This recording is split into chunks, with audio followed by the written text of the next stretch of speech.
అంటే ఇతని దగ్గర మగతనం లేదు, అందుకని పెళ్ళ ఇంకో దారి చూసుకుంది అవినాష్ రెడ్డి గారిని. ఈ రోజు నేను చేసిన వీడియో చాలా తప్పుగా మాట్లాడాను.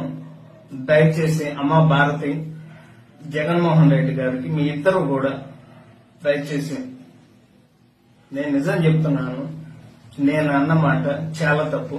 మీ భారతి గారి కాళ్ళు పట్టుకొని నేను ఒక ఆడ వారి గురించి ఇలాగ మాట్లాడటం నా తప్పు. దయచేసి మీ కాళ్ళు పట్టుకుని నేనైతే క్షమించండి. నేనైతే క్షణికావేశంలో ఈ మాట అనాల్సి వచ్చింది.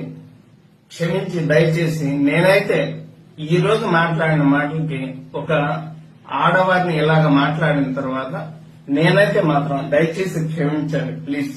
నేనైతే ఇంకనైతే వీడియోలు చేయదలుచుకోలేదు. నేను చేసిన పొరపాటు జీవితంలో ఇంకా నేనైతే చేయదలుచుకోలేదు. అమ్మ క్షమించు భారతి గారు.